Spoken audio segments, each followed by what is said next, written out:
ഈശോ മിശിഹായ്ക്ക് സ്തുതിയായിരിക്കട്ടെ. ക്രിസ്തുവിലേക്ക് നടന്നെടുക്കാൻ നമ്മൾ പരിശ്രമിച്ചുകൊണ്ടേയിരിക്കുന്നു. ക്രിസ്തുവിലേക്ക് നടന്നടുത്ത് ക്രിസ്തുവായി മാറുക എന്നതാണ് നമ്മുടെ വിശ്വാസ പരിശീലനത്തിൻ്റെ ലക്ഷ്യം. പ്രിയപ്പെട്ട അനുജന്മാരെ, ഒരു പടിയും കൂടി ക്രിസ്തുവിലേക്ക് നടന്നെടുക്കാൻ നമുക്ക് ഇന്ന് ശ്രമിക്കാം. 5-ാമത്തെ പാഠത്തിൻ്റെ 1-ാമത്തെ പാർട്ടിൽ നമ്മൾ ഇന്ന് പഠിക്കുന്നത്, ചർച്ച ചെയ്യുന്നത് ക്രിസ്തീയ ജീവിതം തിന്മയ്ക്കെതിരെയുള്ള പോരാട്ടം എന്ന പാഠമാണ്. ക്രിസ്തീയ ജീവിതം തിന്മയ്ക്കെതിരെയുള്ള പോരാട്ടം. ലഡാക്കിൽ ഇന്ത്യൻ സൈന്യവും ചൈനീസ് സൈന്യവും മുഖാഭിമുഖം നിൽക്കുന്ന ഒരു സീൻ ഏതാനും ദിവസങ്ങളിലൂടെ നമ്മൾ കണ്ടു. അതേപോലെ ഒരു താഴ്വരയുടെ അപ്പുറത്തും ഇപ്പുറത്തും ഇസ്രയേൽ സൈന്യവും ഫിലിസ്തീയരുടെ സൈന്യവും നിലയുറപ്പിച്ചു. എപ്പോൾ വേണമെങ്കിലും യുദ്ധം ആരംഭിക്കും. ഫിലിസ്തീയ സൈന്യത്തിൻ്റെ നേതാവ് ഗോലിയാത്ത്, അദ്ദേഹത്തെക്കുറിച്ച് സാമുവേൽ പ്രവാചകൻ്റെ 1-ാം പുസ്തകത്തിൽ 17-ാം അധ്യായത്തിൽ വിവരിച്ചിട്ടുണ്ട്. അദ്ദേഹത്തിൻ്റെ രൂപം കാണുമ്പം തന്നെ ഭയം തോന്നും. അജാനബാഹുവായ ആ മനുഷ്യൻ ഇറങ്ങി നിന്ന് ഇസ്രായേൽ സൈന്യത്തെ വെല്ലുവിളിച്ചു.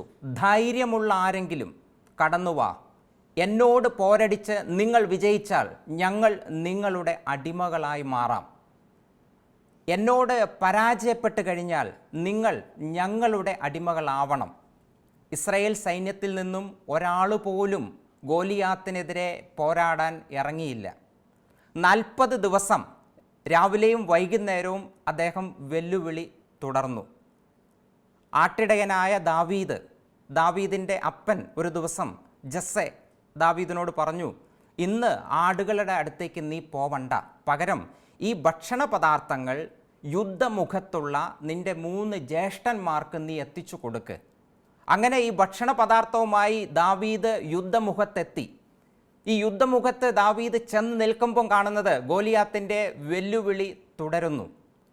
ആ സമയത്ത് അവിടെ നിൽക്കുന്ന ഒരു പട്ടാളക്കാരനോട് ദാവീദ് ചോദിക്കുന്നു, ഇയാളെ തോൽപ്പിച്ചാൽ, പരാജയപ്പെടുത്തിയാൽ എന്താണ് കിട്ടുന്നത്? ആ പട്ടാളക്കാരൻ മറുപടി പറഞ്ഞു, സാവൂളിൻ്റെ, രാജാവിൻ്റെ മകളെ വിവാഹം ചെയ്തു തരും. മാത്രമല്ല രാജ്യം തന്നെ നിൻ്റേതായി മാറും. ഇതേ ചോദ്യം ഒരാളോടും കൂടി ഇദ്ദേഹം ആവർത്തിച്ചപ്പോൾ ഇദ്ദേഹത്തിൻ്റെ ജ്യേഷ്ഠൻ ഇദ്ദേഹത്തിൻ്റെ അടുത്ത് വന്നിട്ട് ഇദ്ദേഹത്തോട് പറഞ്ഞു, ആടുകളെ മേയ്ക്കേണ്ട നീ എന്തിനാണ് ഇങ്ങോട്ട് വന്നത്?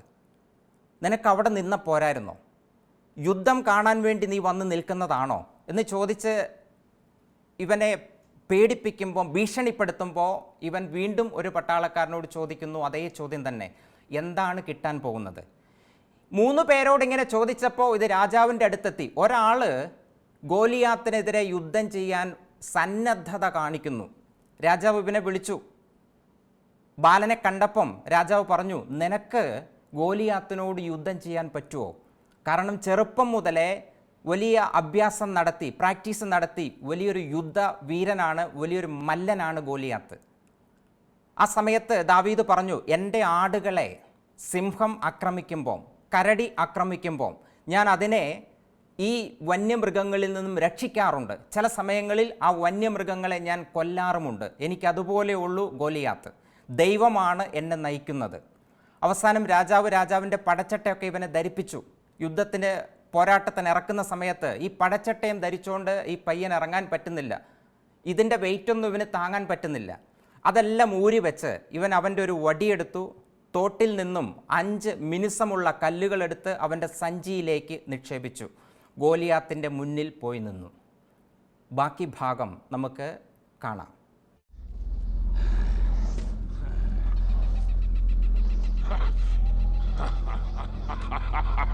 What's this? The Hebrews are sending children to face me now? Go home. I don't kill boys. And you're not a man.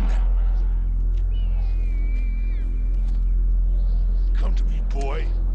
I'll give your flesh to the birds and your bones to the dogs.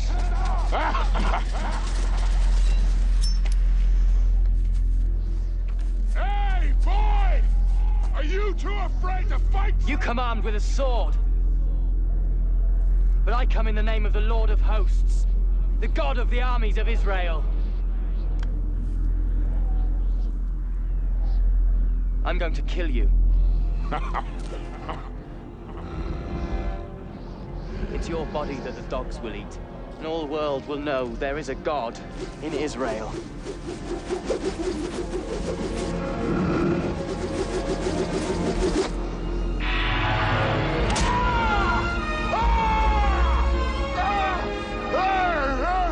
My God.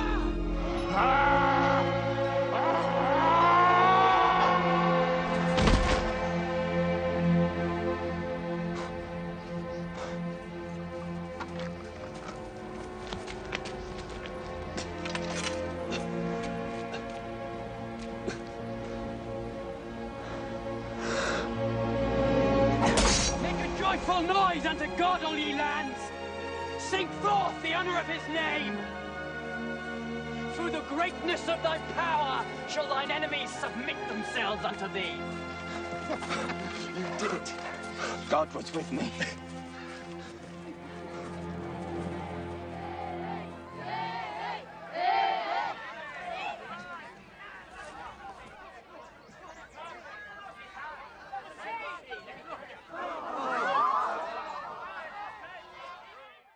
പ്രിയപ്പെട്ട അനുജന്മാരെ, അനുജത്തിമാരെ, ക്രിസ്തീയ ജീവിതം ദാവീദും ഗോലിയാത്തും തമ്മിൽ നടന്ന പോരാട്ടം ഇതിനോട് ഉപമിക്കുന്നു. കാരണം എന്താണെന്ന് ചോദിച്ചാൽ, ക്രിസ്തീയ ജീവിതം തിന്മയ്ക്കെതിരെയുള്ള പോരാട്ടമാണ്. ക്രിസ്തീയ വിശ്വാസികൾ തിന്മയ്ക്കെതിരെ പോരാട്ടം നടത്തുന്നു. തിന്മ പലപ്പോഴും ഗോലിയാത്തിനെ പോലെ സംഹാര രൂപം പൂണ്ട് നിൽക്കുന്ന സമയത്ത് ഭയപ്പെട്ടോടാതെ ദാവീദിനെ പോലെ അതിനെ എതിരിട്ടാൽ, ദൈവത്തെ വിളിച്ച് ദൈവത്തോട് ചേർന്ന് നിന്ന് എതിരിട്ട് കഴിഞ്ഞാൽ തിന്മയെ പരാജയപ്പെടുത്താൻ ക്രിസ്തീയ വിശ്വാസികൾക്ക് സാധിക്കുമെന്ന സൂചനയാണ് സാമൂൽ പ്രവാചകന്റെ പുസ്തകത്തിലൂടെ നമുക്ക് ലഭിക്കുന്നത്. നിങ്ങൾ ചിന്തിച്ചാൽ പലപ്പോഴും ദൈവത്തിനും ദൈവവിശ്വാസികൾക്കുമെതിരെ തിന്മയുടെ ശക്തികൾ നിരന്തരമായി പോരാട്ടം നടത്തുന്നു എന്നത് സത്യമായ വസ്തുതയാണ്. നമ്മൾ നിത്യജീവിതത്തിലൂടെ തന്നെ ഒന്ന് കണ്ണോടിച്ചാൽ കൃത്യമായിട്ടിത് കാണാം. കേരളത്തിൽ തന്നെ നടന്ന ഏതാനും വർഷങ്ങൾക്ക് മുൻപ് നടന്ന സംഭവം. 12ാം ക്ലാസ് പഠനം പൂർത്തിയായി, +2 പഠനം പൂർത്തിയായി. അതേപോലെ വേദപാഠം 12ാം ക്ലാസ്സിലും പഠിച്ചു. ജോസഫ്, കുടുംബത്തിൻ്റെ ഉത്തരവാദിത്വം അവനാണ്. അമ്മയും മകനും മാത്രമേ വീട്ടിലുള്ളൂ. സാമ്പത്തികമായി വലിയ ബുദ്ധിമുട്ട് അനുഭവിച്ച സമയത്ത് ഒരു ദിവസം അവൻ പറഞ്ഞു, ഞാൻ ഗൾഫിലേക്ക് പോവാണ്. അമ്മയ്ക്ക് വലിയ സന്തോഷമായി. ഇവൻ പോയി 5 മാസം 25,000 രൂപ അമ്മയുടെ അക്കൗണ്ടിലേക്ക് ഇവൻ അയച്ചു കൊടുത്തു. പക്ഷെ 6ാം മാസത്തിൽ പത്രത്തിൽ വന്ന വാർത്ത, ഇവൻ വെടിയേറ്റു മരിച്ചു. ആൾ നേരെ പോയത് ജമ്മു കാശ്മീരിലേക്ക്. ജമ്മു കാശ്മീരിൽ പോയി ലക്ഷറി തോയ്ബയുടെ ഭടനായി മാറി. അദ്ദേഹം ഇന്ത്യൻ പട്ടാളത്തിൻ്റെ വെടിയേറ്റു മരിച്ചു എന്നറിഞ്ഞപ്പോൾ ആ അമ്മ നിലവിളിക്കുന്ന ഒരു ചിത്രം മലയാളത്തിൽ എല്ലാ പത്രങ്ങളിലും വന്നു. അമ്മ പറഞ്ഞു, ദൈവത്തെ ഒറ്റിക്കൊടുത്ത, രാജ്യത്തെ ഒറ്റിക്കൊടുത്ത അവൻ്റെ മുഖം പോലും എനിക്ക് കാണണ്ട. ദൈവത്തിൽ നിന്നും അകന്ന ഒരു ജോസഫിനെ നമ്മൾ കണ്ടു. ഒരാളെയും കൂടി നിങ്ങളുടെ മുന്നിലേക്ക് വയ്ക്കാം. 2009 മാൻ ഓഫ് ദ ഇയർ എന്ന അവാർഡിന് അർഹനായ ബ്രദർ ക്രിസ്തുദാസ് 10ാം ക്ലാസ് പഠനം പൂർത്തിയായപ്പോൾ ലോകത്തിൻ്റെ വഴിയെ പോവണോ ദൈവത്തിൻ്റെ വഴിയെ പോവണോ 2 ചോദ്യം മനസ്സിൽ ഇങ്ങനെ കുറിച്ചു വെച്ചു. ഉത്തരം കണ്ടെത്തി, ദൈവത്തിൻ്റെ വഴി. സെമിനാരിയിൽ ചേർന്ന് പഠിച്ചു. സെമിനാരി പഠനം പൂർത്തിയാക്കി കേരളത്തിൽ ശുശ്രൂഷ ചെയ്യുന്ന ഒരു അവസരത്തിൽ അദ്ദേഹത്തിന് കൽക്കത്തയിൽ പോയി മദർ തെരേസയെ കാണാൻ അവസരം കിട്ടി. തിരിച്ചു വന്ന് അദ്ദേഹത്തിൻ്റെ സഭാ അധികാരികളോട് ആവശ്യപ്പെട്ടു, എനിക്ക് പുറത്തേക്ക് പോയി കുറച്ചും കൂടി എന്തെങ്കിലുമൊക്കെ ചെയ്യണം. അതിന് അദ്ദേഹം തിരഞ്ഞെടുത്ത സ്ഥലം സുന്ദർപൂരാണ്. സുന്ദർപൂരിൻ്റെ പ്രത്യേകത, കുഷ്ഠരോഗികളെ കൊണ്ട് നിറഞ്ഞിരിക്കുന്ന ഗ്രാമം. കൃത്യമായി നമുക്കിത് കണ്ടെത്താൻ പറ്റും. നേപ്പാളിൽ നിന്നും ബീഹാറിൽ നിന്നും ബംഗാളിൽ നിന്നും കുഷ്ഠം പിടിപെടുന്ന ആൾക്കാരെ കൊണ്ടുചെന്ന് തള്ളുന്ന സ്ഥലം. ഈ കുഷ്ഠരോഗികൾ മാത്രമാണ് അവിടെ ഉള്ളത്, പരസ്പരം ശുശ്രൂഷിക്കാൻ പറ്റാതെ.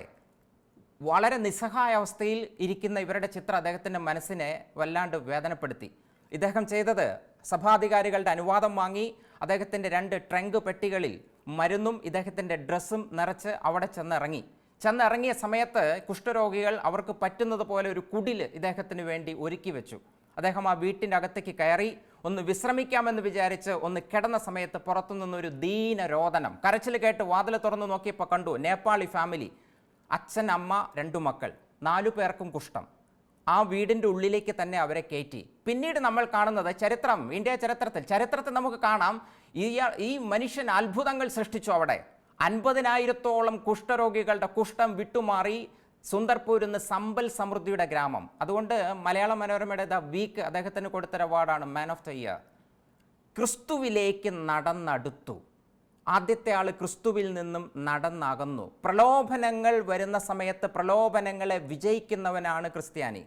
പ്രലോഭനങ്ങൾക്ക് അടിമയായി പോയാൽ ക്രിസ്തുവിൽ നിന്ന് നമ്മൾ അകന്നുകൊണ്ടേയിരിക്കും. പ്രിയപ്പെട്ടവരെ, നമുക്ക് ദാവീദിനെ പോലെ തിന്മയുടെ ശക്തികൾക്കെതിരെ പോരാടാൻ പറ്റുമോ?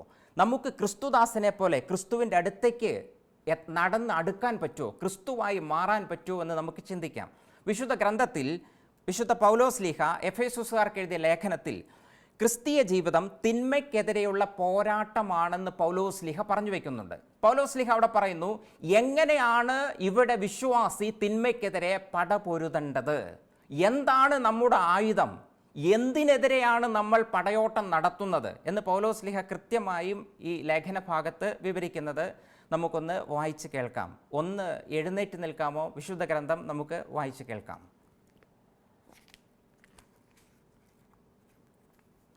വിശുദ്ധ പൗലോസ്ലീഹ എഫേസുസുകാർക്ക് എഴുതിയ ലേഖനം അധ്യായം 6, 10 മുതൽ 12 വരെയുള്ള തിരുവചനങ്ങൾ.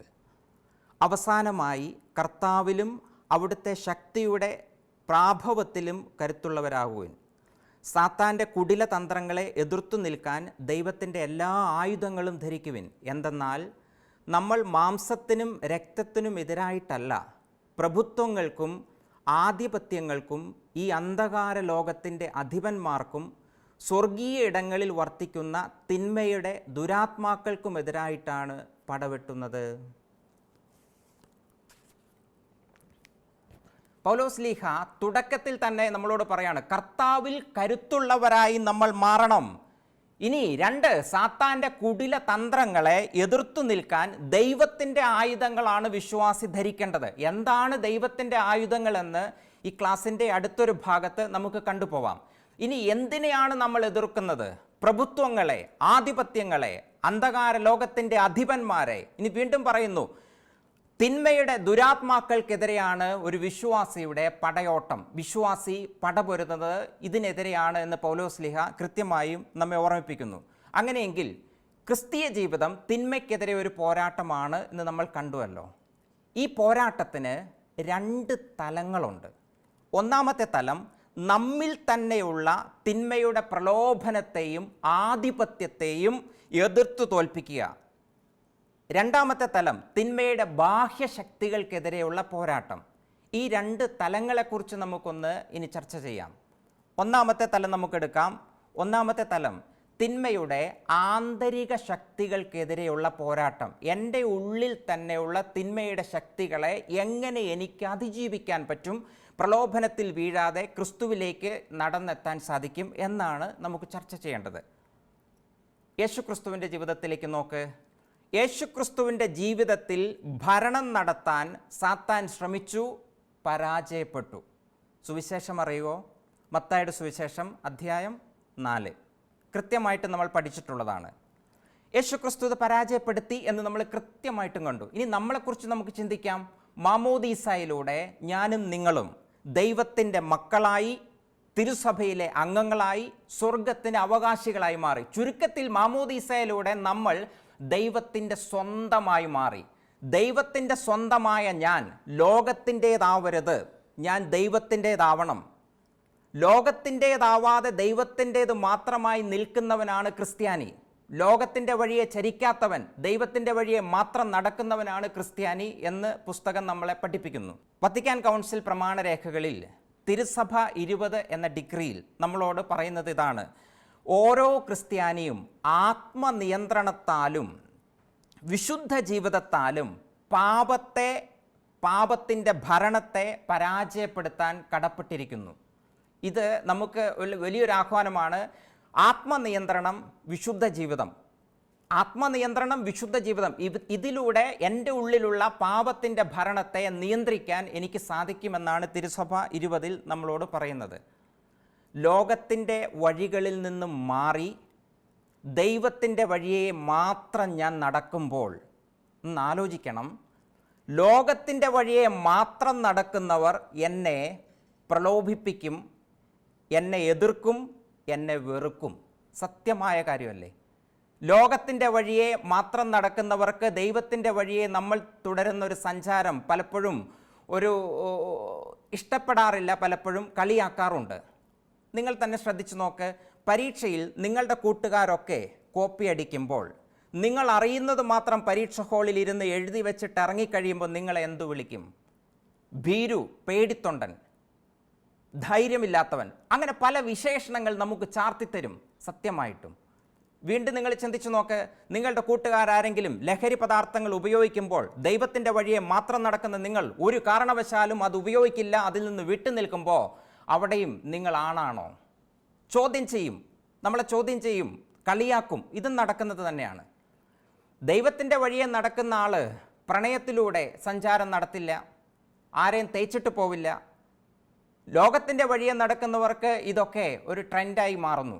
5ാം ക്ലാസ്സുകാരൻ ചോദിച്ചതാണ്, ലൈനിൽ ഒരു 2 ആളെങ്കിലും ഇല്ലെങ്കിൽ ഒരാണാണോ? എന്നോട് ചോദിച്ചതാണ് 5ാം ക്ലാസ്സുകാരൻ. ഇത്തരത്തിൽ ലോകം മാറി ലോകത്തിൻ്റെ വഴിയെ നടക്കുന്നവർ അങ്ങനെ ചിന്തിക്കുന്നു. ഇത് സത്യമായ കാര്യം തന്നെയാണ്. ലിവിങ് ടുഗദർ, ഒന്നിച്ച് ജീവിക്കാം, വിവാഹം കഴിക്കണ്ട, ലോകത്തിൻ്റെ വഴിയെ നടക്കുന്നവർ ചിന്തിക്കുന്നു. ദൈവത്തിൻ്റെ വഴിയെ നടക്കുന്നവന് അത് ചിന്തിക്കാൻ പറ്റില്ല. അങ്ങനെ ചിന്തിക്കാത്തവൻ നൂറ്റാണ്ടുകൾക്ക് മുൻപേ ജനിക്കേണ്ടവനാണെന്ന് അവർ പറഞ്ഞു വയ്ക്കുന്നു. ഇത് യേശു ക്രിസ്തു മുൻകൂട്ടി കണ്ടിട്ടുണ്ട്. ഇങ്ങനെയൊക്കെ നമ്മളെ അവഹേളിക്കും, വെറുക്കും, എതിർക്കും, പ്രലോഭിപ്പിക്കുമെന്ന് യേശുക്രിസ്തു മുൻകൂട്ടി കണ്ടിട്ടുണ്ട്. അതുകൊണ്ട് യേശുക്രിസ്തു നമുക്ക് വേണ്ടി ഇങ്ങനെ പ്രാർത്ഥിച്ചത്. യോഹന്നാൻ്റെ സുവിശേഷം 17-ാം അധ്യായം 14 മുതൽ 17 വരെ വാക്യങ്ങളിൽ യേശുക്രിസ്തു നമുക്ക് വേണ്ടി പ്രാർത്ഥിക്കുന്ന മനോഹരമായൊരു ഭാഗമുണ്ട്.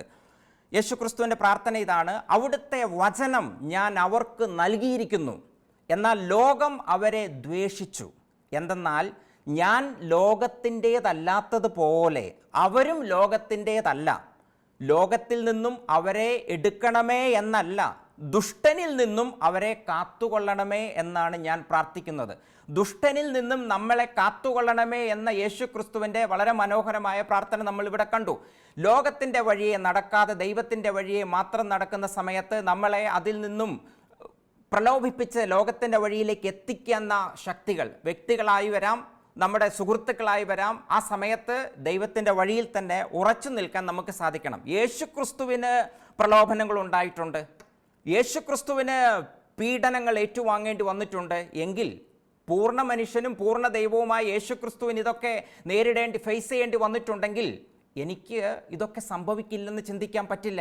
എനിക്കിതേപോലെ പ്രലോഭനങ്ങൾ എൻ്റെ ജീവിതത്തിൽ വരും, എനിക്കിതേപോലെ ചില സഹനങ്ങൾ എൻ്റെ ജീവിതത്തിലേക്ക് വരും. ആ സമയത്ത് നന്മയിൽ നിന്നും പിൻവാങ്ങരുത്, തിന്മയിലേക്ക് തിരിയരുത് എന്നാണ് ഇതെന്നെ പഠിപ്പിക്കുന്നത്. കത്തോലിക്ക സഭ എന്നെ പഠിപ്പിക്കുന്നു, നന്മയിൽ നിന്ന് പിൻവാങ്ങരുത്. നന്മയിൽ നിന്ന് പിൻവാങ്ങിക്കഴിഞ്ഞാൽ ഞാൻ ക്രിസ്തുവിൽ നിന്നും നടന്നു ബഹുദൂരം പിന്നോട്ട് പോകും. പിന്നോട്ട് ഞാൻ പോവാൻ പാടില്ല. പൂർണ്ണ മനുഷ്യനും പൂർണ്ണ ദൈവവുമായ യേശു ക്രിസ്തുവിന് ഇത്തരം പ്രലോഭനങ്ങളും പീഡാസഹനങ്ങളും ഏറ്റുവാങ്ങേണ്ടി വന്നെങ്കിൽ എനിക്ക് ഇത് നേരിടേണ്ടി വരും. എൻ്റെ ജീവിതത്തിൽ പ്രലോഭനങ്ങളുടെ ഒരു പെരുമഴ വരുന്ന സമയത്ത് ഞാൻ ദൈവത്തിൻ്റെ പക്ഷം നിൽക്കണം. എൻ്റെ ജീവിതത്തിൽ സഹനങ്ങളുടെ ഒരു പെരുമഴ വരുന്ന സമയത്ത് ഞാൻ ദൈവത്തിലേക്ക് തന്നെ നടന്നുകൊണ്ടിരിക്കണം എന്നാണ് നമ്മളെ സഭ പഠിപ്പിക്കുന്നത്. എങ്ങനെ നടന്നെടുക്കാം ദൈവത്തിലേക്ക്?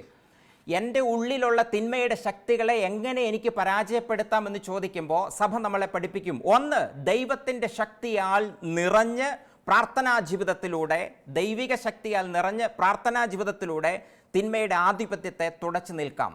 2, വചനാനുസൃതം ജീവിച്ച് പ്രലോഭനങ്ങളെ അതിജീവിക്കാൻ നമുക്ക് സാധിക്കും. പ്രിയപ്പെട്ട അനുജന്മാരെ, എൻ്റെ ഉള്ളിലുള്ള പ്രലോഭനങ്ങളെ, തിന്മയുടെ ആധിപത്യത്തെ ചെറുത്തു തോൽപ്പിക്കാൻ എനിക്ക് സാധിക്കണം. 2, തിന്മയുടെ ബാഹ്യശക്തികൾക്കെതിരെയുള്ള പോരാട്ടം. ബാഹ്യശക്തി എന്ന് പറയുമ്പോൾ തന്നെ നമുക്ക് മനസ്സിലാവും, മറ്റു വ്യക്തികളിലും സമൂഹത്തിലും നിലനിൽക്കുന്ന തിന്മയെ ചെറുത്തു തോൽപ്പിക്കാനുള്ള ദൈവികമായ ഉത്തരവാദിത്തം ഒരു ക്രൈസ്തവനുണ്ട്. നമുക്ക് റോൾ മോഡലും ഉണ്ട്. സാമൂഹ്യ തിന്മകൾക്കെതിരെ പടപൊരുതിയ, തിന്മകൾക്കെതിരെ വിശ്രമമില്ലാതെ പോരാടിയ യേശുക്രിസ്തു. യേശുക്രിസ്തുവാണ് ക്രൈസ്തവൻ്റെ റോൾ മോഡൽ. നിങ്ങൾ വിശുദ്ധ ഗ്രന്ഥം വായിക്കുമ്പോൾ ശ്രദ്ധിച്ചോ, യേശുക്രിസ്തു സമൂഹത്തിൽ നടമാടിയ ദുരാചാരങ്ങൾക്കെതിരെ പോരാടിയ വ്യക്തിയാണ്. പലപ്പോഴും വിശേഷിപ്പിക്കാറുണ്ട് ലോകം കണ്ട ഏറ്റവും വലിയ വിപ്ലവകാരി. തെറ്റിദ്ധരിക്കരുത് പറയുമ്പം, ഏറ്റവും വലിയ വിപ്ലവകാരി. അത്രയും രൂക്ഷമായ വാക്കുകൾ ഉപയോഗിച്ചിട്ടുണ്ട്. യേശുക്രിസ്തു പിശാചുക്കളെ പുറത്താക്കുന്നത് കാണാം. ദുരാത്മാക്കളെ പുറത്താക്കുന്ന കുറേയധികം സീൻ വിശുദ്ധ ഗ്രന്ഥത്തിൽ നമുക്ക് കാണാൻ സാധിക്കും. 2, യേശുക്രിസ്തു യഹൂദരുടെ ഇടയിലെ തെറ്റായ ആചാരങ്ങളെയും നിയമത്തെയും യേശുക്രിസ്തു ചോദ്യം ചെയ്തു. നിയമജ്ഞരെയും ഫരിസയരെയും ചോദ്യം ചെയ്തു. അവരോട് യേശുക്രിസ്തു പറയുന്ന രൂക്ഷമായ വാക്കുകൾ വിശുദ്ധ ഗ്രന്ഥത്തിൽ നമുക്ക് കാണാം. വെള്ളയടിച്ച കുഴിമാടങ്ങൾക്ക് സദൃശമാണ്. അതിനപ്പുറത്തെ ഒരു ഉപമ യേശുക്രിസ്തു, അതിനപ്പുറത്തെ ഒരു ഉപമയില്ല. ഉള്ള് കംപ്ലീറ്റ് വൃത്തികേടാണ്, പുറത്തിങ്ങനെ മോടി പിടിപ്പിച്ചുകൊണ്ട് നിങ്ങൾ നടക്കുകയാണ്. ഈ തിന്മയ്ക്കെതിരെ ഒരു കോംപ്രമൈസ് ഇല്ലാതെ പടപൊരുതി യേശുക്രിസ്തു. ഇനി യേശുക്രിസ്തുവിൻ്റെ ഈ തിന്മയ്ക്കെതിരെ പടപൊരുതുമ്പോൾ ഒരു പ്രത്യേകത നമ്മളെ വിസ്മയിപ്പിക്കുന്ന കാര്യം, യേശുക്രിസ്തു ഒരിക്കലും തിന്മ ചെയ്യുന്ന ആളെ വെറുത്തില്ല, തിന്മയെ മാത്രമേ എതിർത്തിട്ടുള്ളൂ. പാപിയെ തിരുത്താനാണ് യേശുക്രിസ്തു ശ്രമിച്ചിട്ടുള്ളത്. പാപിയെ തിരുത്തി യേശുക്രിസ്തു പാപിയെ തിരുത്തി പാപിയെ മാനസാന്തരത്തിലേക്ക് കൊണ്ടുവന്ന് ദൈവത്തെങ്കിലേക്ക് അടുപ്പിക്കുന്ന യേശുക്രിസ്തുവിനെയാണ് നമുക്ക് കാണുന്നത്. നമുക്ക് പിന്തുടരേണ്ടത് യേശുക്രിസ്തുവിൻ്റെ മാതൃക. പ്രിയപ്പെട്ട അനുജന്മാരെ, അനുജത്തിമാരെ, നമ്മുടെ ഇടയിലെ സാമൂഹ്യ തിന്മകൾക്കെതിരെ നമുക്ക് പടപൊരുതാം. മദ്യം, മയക്കുമരുന്ന്, സ്റ്റാറ്റിസ്റ്റിക്സ് ഒക്കെ നമ്മൾ നോക്കുമ്പോൾ ദേശീയ ശരാശരിയേക്കാൾ എത്രയോ ഇരട്ടിയാണ് ഇവിടെ ഇതിൻ്റെ കൺസംഷൻ നിരക്ക്.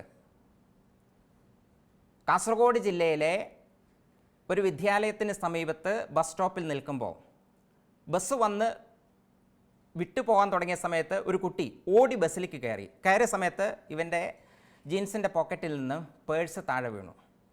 ഓട്ടോറിക്ഷ ഓടിച്ചുകൊണ്ടിരുന്ന 1-2 സഹോദരങ്ങൾ അവിടെ ഉണ്ടായിരുന്നു. അവർ പോയി ഈ പേഴ്സ് എടുത്തു. ഞാൻ അവരുടെ അടുത്തുണ്ടായിരുന്നു.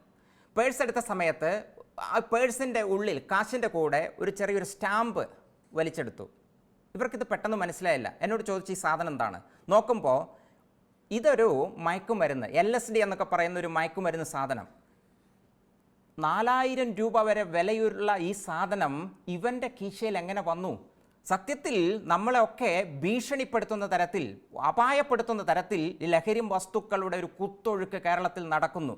ഇതിനെതിരെ പടപൊരുതേണ്ട ഉത്തരവാദിത്തം ഒരു ക്രിസ്തുവിൻ്റെ അനുയായി എന്ന നിലയിൽ എനിക്കുണ്ട്. മുന്നോട്ട് പോകുമ്പോൾ അക്രമം, അഴിമതി, ഉപഭോഗ സംസ്കാരം, ഇത് കഴിഞ്ഞ പാഠങ്ങളിൽ ഉപഭോഗ സംസ്കാരം നമ്മൾ ചർച്ച ചെയ്തതാണ്. ഇതിനെതിരെ പ്രതികരിക്കേണ്ട ഉത്തരവാദിത്തം, പ്രതികരിക്കാനുള്ള ദൈവികമായ ഉത്തരവാദിത്തം പേറുന്നവനാണ് ഞാൻ. അവസാനമായി ലൈംഗിക അരാജകത്വം ഇവിടെ നടമാടുന്നു. ലൈംഗികതയെക്കുറിച്ച് തെറ്റായ ധാരണകൾ പലരും പുലർത്തുന്നു. ഇത് പലപ്പോഴും വലിയ അപകടകരമായൊരു പ്രവണതയിലേക്ക് നമ്മുടെ സമൂഹത്തെ കൊണ്ടുപോകുന്നുണ്ട്. ഇതിനെതിരെ ആൾക്കാരെ ബോധവൽക്കരിക്കേണ്ട ഉത്തരവാദിത്തം പ്രിയപ്പെട്ട അനുജന്മാരെ, അനുജത്തിമാരെ നമുക്കുണ്ട്. ഈ തിന്മകൾക്കെതിരെ പടപൊരുതുമ്പോൾ യേശുക്രിസ്തു പഠിപ്പിച്ചതുപോലെ ആയുധങ്ങൾ ദൈവികമായിരിക്കണം, തിന്മയെ നന്മ കൊണ്ട് ജയിക്കണം എന്നാണ് യേശുക്രിസ്തു പഠിപ്പിച്ചിട്ടുള്ളത്. പൗലോസ്ലീഹ റോമാക്കാർക്ക് എഴുതിയ ലേഖനം 12-ാം അധ്യായം 21-ാം വാക്യം ഇത് തന്നെ നമ്മളോട് പറയുന്നു. തിന്മ നിങ്ങളെ കീഴടക്കാതിരിക്കട്ടെ, തിന്മയെ നന്മ കൊണ്ട് കീഴടക്കുവിൻ. തിന്മയെ നന്മ കൊണ്ട് കീഴടക്കാൻ നമുക്ക് സാധിക്കണം. തിന്മയുടെ ശക്തികൾക്കെതിരെ ക്രൈസ്തവർ ധരിക്കേണ്ട ആയുധങ്ങളെക്കുറിച്ച് എഫേസുസുകാർക്കുള്ള ലേഖനത്തിൽ പൗലോസ്ലീഹ എഴുതിയിട്ടുണ്ട്. എഫേസുസ് 6:14-18 വാക്യങ്ങളിൽ നമുക്കൊന്ന് കേൾക്കാം. അതിനാൽ സത്യം കൊണ്ട് അരമുറുക്കി നീതിയുടെ കവചം ധരിച്ച് നിങ്ങൾ ഉറച്ചു നിൽക്കുവിൻ. സമാധാനത്തിൻ്റെ സുവിശേഷത്തിനുള്ള ഒരുക്കമാകുന്ന പാദരക്ഷകൾ ധരിക്കുവിൻ. സർവോപരി ദുഷ്ടൻ്റെ ജ്വലിക്കുന്ന കൂരമ്പുകളെ കെടുത്തുന്നതിന് നിങ്ങളെ ശക്തരാക്കുന്ന വിശ്വാസത്തിൻ്റെ പരിചയെടുക്കുവിൻ. രക്ഷയുടെ പടത്തൊപ്പി അണിയുകയും ദൈവവചനമാവുന്ന ആത്മാവിൻ്റെ വാൾ എടുക്കുകയും ചെയ്യുവിൻ. നിങ്ങൾ അപേക്ഷകളോടും യാചനകളോടും കൂടെ എല്ലാ സമയവും ആത്മാവിൽ പ്രാർത്ഥനാ നിരതരായിരിക്കുവിൻ. പൗലോസ്ലീഹ പറഞ്ഞു വയ്ക്കുന്നു, തിന്മയുടെ ശക്തികൾക്കെതിരെ ക്രൈസ്തവൻ പോരാടുമ്പോൾ ധരിക്കേണ്ട ആയുധങ്ങൾ എന്തൊക്കെയാണ്? 6 ആയുധങ്ങളെക്കുറിച്ച് ഇവിടെ പൗലോസ്ലീഹ പറഞ്ഞു വെച്ചു. പ്രിയപ്പെട്ടവരെ, 1 സത്യം, 2ാമത്തെ ആയുധം നീതി, 3 സമാധാനം, 4 വിശ്വാസം, 5 ദൈവവചനം, 6 പ്രാർത്ഥന. ഈ ആയുധങ്ങൾ ധരിച്ച് തിന്മയുടെ ശക്തിക്കെതിരെ പോരാടിക്കഴിഞ്ഞാൽ തിന്മയുടെ ശക്തി പരാജയപ്പെടും എന്നതിൻ്റെ ഉത്തമ ഉദാഹരണമാണ് യേശുക്രിസ്തുവിൻ്റെ ജീവിതം. യേശുക്രിസ്തു തിന്മയെ പരാജയപ്പെടുത്തിയത് ഈ ആയുധങ്ങൾ ഉപയോഗിച്ച് തന്നെ എന്ന് നമുക്ക് സുവിശേഷങ്ങളിൽ കാണാൻ സാധിക്കും. പ്രിയപ്പെട്ട അനുജന്മാരെ, അനുജത്തിമാരെ, ഒന്ന് ചിന്തിക്കാം. എനിക്ക് ദാവീദിനെ പോലെ തിന്മയ്ക്കെതിരെ പോരാടാൻ, എനിക്ക് ക്രിസ്തുദാസിനെ പോലെ ക്രിസ്തുവിലേക്ക് നടന്നെടുക്കാൻ സാധിക്കുന്നുണ്ടോ? എൻ്റെ ഉള്ളിലുള്ള പ്രലോഭനങ്ങളെയും തിന്മയുടെ ആധിപത്യങ്ങളെയും എനിക്ക് നിയന്ത്രിക്കാൻ സാധിക്കുന്നുണ്ടോ? സമൂഹത്തിൻ്റെ നന്മയ്ക്ക് വേണ്ടി നിലകൊണ്ട് സമൂഹത്തിന് നന്മ ചെയ്യാൻ ഞാൻ തയ്യാറാവണം. അതിന് ആത്മീയ സമര ആയുധങ്ങൾ എൻ്റെ ജീവിതത്തിൽ ഞാൻ പ്രാവർത്തികമാക്കണം. ഒരു നിമിഷം നമുക്കൊന്ന് പ്രാർത്ഥിക്കാം. ഒന്ന് എഴുന്നേറ്റ് നിൽക്കാം. കർത്താവായ ഈശോയെ, അങ്ങ് തിന്മയുടെ ആധിപത്യത്തെ പ്രാർത്ഥനയിലൂടെയും വചനത്തിലൂടെയും പരാജയപ്പെടുത്തിയതുപോലെ ഞങ്ങളുടെ ജീവിതത്തിൽ ഞങ്ങൾക്കുണ്ടാവുന്ന പ്രലോഭനങ്ങളെയും ഞങ്ങളുടെ ഉള്ളിലുള്ള തിന്മയുടെ ആധിപത്യത്തെയും പ്രാർത്ഥനയിലൂടെയും വചനത്തിലൂടെയും പരാജയപ്പെടുത്താൻ ഞങ്ങളെ ശക്തരാക്കണമേ. കർത്താവെ, അങ്ങ് സമൂഹത്തിൽ തിന്മയ്ക്കെതിരെ പടപൊരുതിയതുപോലെ സമൂഹ നന്മയ്ക്കു വേണ്ടി തിന്മയ്ക്കെതിരെ ശബ്ദിക്കാൻ, തിന്മയ്ക്കെതിരെ പ്രവർത്തിക്കാൻ അങ്ങയുടെ ആത്മാവിനെ അയച്ച് ഞങ്ങളെ ശക്തിപ്പെടുത്തണമേ. നിത്യം പിതാവും പുത്രനും പരിശുദ്ധാത്മാവുമായ സർവേശ്വര എന്നേക്കും ആമേൻ.